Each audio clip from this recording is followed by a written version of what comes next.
To understand where psychology is today, we have to go back, way back.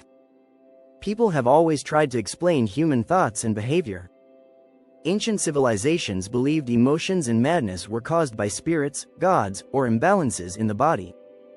For example, in ancient Greece, Hippocrates suggested that personality came from four humors: blood, phlegm, yellow bile, and black bile.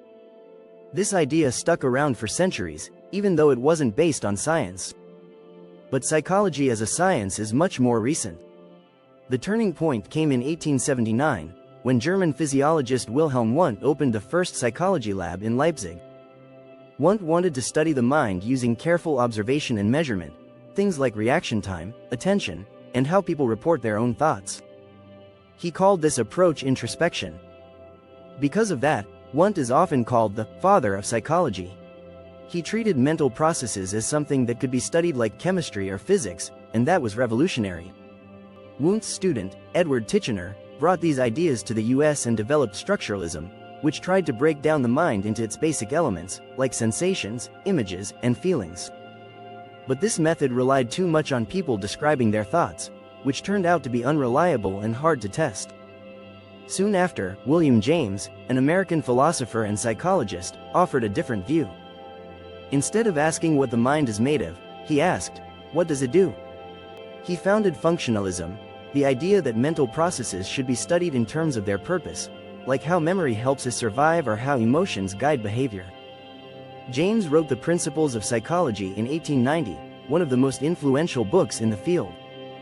Around the same time, in Austria, Sigmund Freud introduced a radical new theory, that much of our behavior is influenced by unconscious desires, especially related to childhood and sexuality.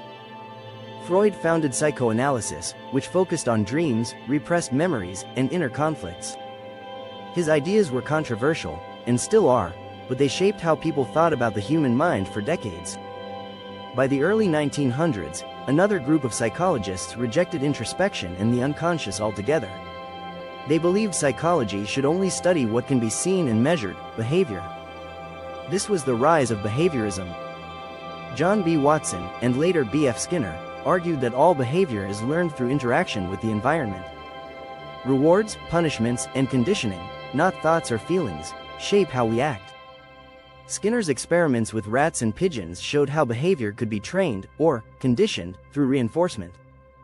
Behaviorism dominated psychology in the US for much of the early 20th century. But by the 1950s and 60s, psychologists realized that behavior alone couldn't explain everything.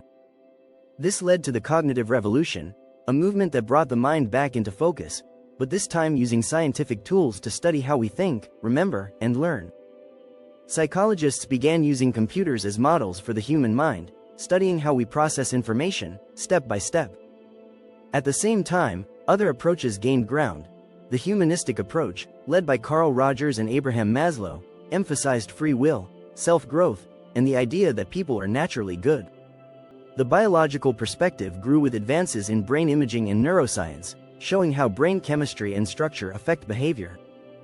And social psychology exploded after World War II, studying how people behave in groups and how social pressure shapes decisions, like in Solomon Asch's conformity experiments, or Milgram's studies on obedience. Today, psychology is more diverse than ever. Researchers use brain scans, controlled experiments, surveys, and long-term studies to understand the mind from many angles. Whether it's helping someone with anxiety, designing better classrooms, or understanding why people form habits, psychology has come a long way from its roots in philosophy and guesswork.